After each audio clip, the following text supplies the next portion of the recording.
Hello, it's John Heaton, and continuing in the series of imaginary Beatles albums, we've reached 1974. The slight problem being Paul didn't put out an album in 74, so but given that Band on the Run came out in December of 73, we've let that hang over into the new year, and we had albums from George, John and Ringo, so no problem there. And this was around about the time when the rumours of a Beatles reunion were at their peak, and the relations between the four were even more cordial than in 73, and they were indeed meeting. John and Paul met each other in Los Angeles, and John met George in New York just before the tour, George's tour.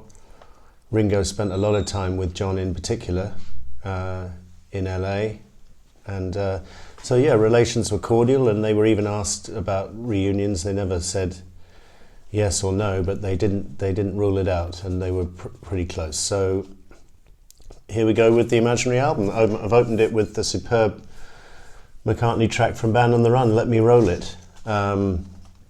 Just a tour de force, and a bit of a nod to John maybe with the guitar part, reminiscent of Cold Turkey, and some saw it as a reply to How Do You Sleep in some kind of obscure way. That's possible. It's just a beautiful song, and Paul's done it live more or less ever since, and quite rightly it's just one of the highlights of his solo career, and so we opened with that. And then we've got Dark Horse from George, the title track, which is probably the best track on the Dark Horse album.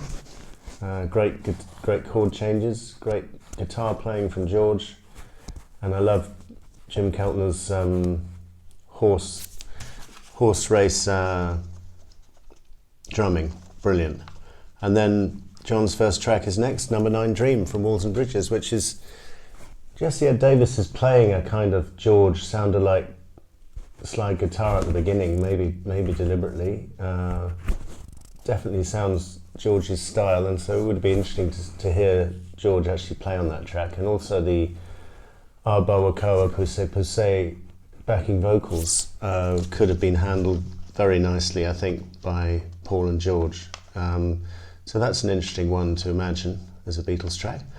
And then I followed that with Pneumonia, the opener of side 2 of Band on the Run, which I think is an underrated track. I think it's got a lovely feel, lovely uplifting lyrics, about the rain hitting your back and stuff. I love it. And I think John would have had a lot of fun with that track. It's kind of got an African feel to it in the percussion. Then I've got Ringo's Spot is next, Goodnight Vienna, the title track of his Goodnight Vienna album, obviously written by John, and John is on piano.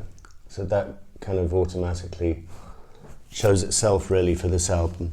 It's not a fantastic song, but it's pretty uplifting, good effort from Ringo. And then we've got Out the Blue from John, which is actually a track from Mind Games, came out at the back end of 73.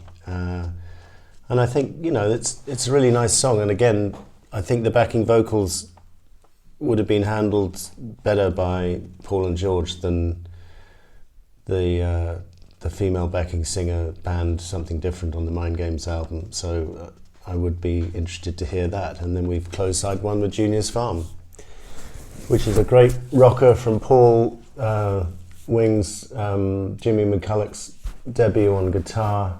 I remember seeing a version on Top of the Pops, and he does the solo pretty early in the song, and I love it. I love it when the solo is not just kept till the end of the song, which is, have it early, like it was on Give Me Some Truth from John. That's a pretty strong closer to side 1, and then side 2 opens with another Paul track from Band on the Run, 1985, which I think is. It's not underrated. I think most people know it, and he actually dug it out and has been performing it live for the last few years. Just a great piano riff, very simple.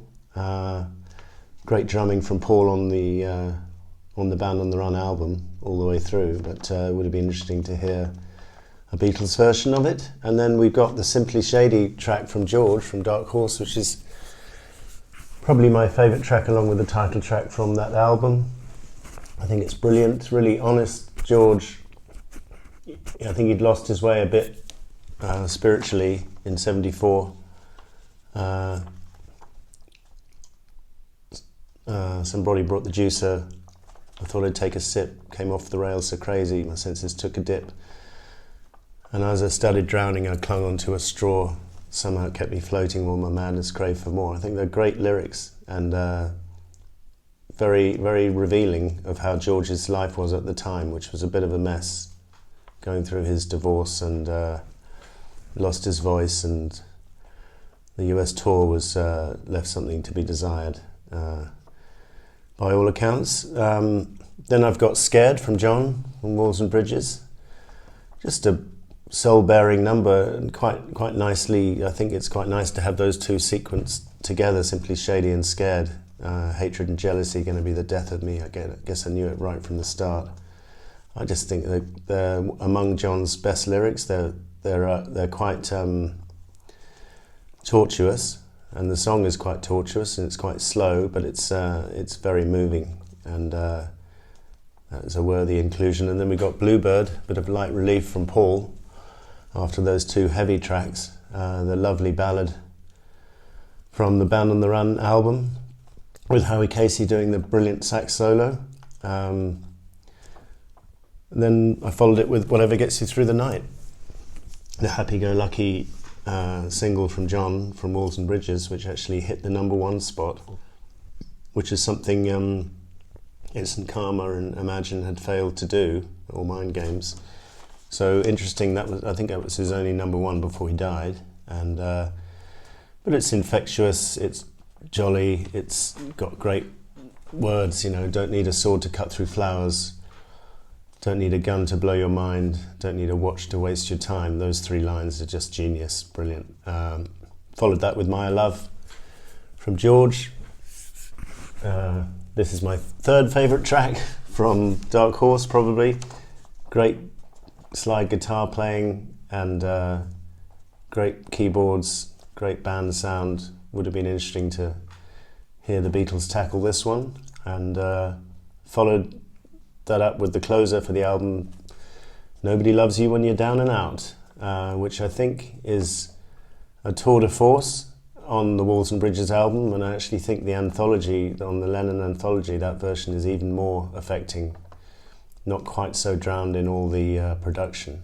You can really hear the acoustic more clearly. So I think that's a worthy closer for this 1974 album. And as bonus tracks, I've got Dingdong Ding-Dong from George, which I like, and seeing as we're at the Christmas period, I thought I'd include that as a bonus track. Maybe not going to make the album, but I've also included Snookeroo, even though Elton John wrote it. It's just one of Ringo's best ever solo tracks, so I've got that as a bonus track. And then I Know, left over from Mind Games.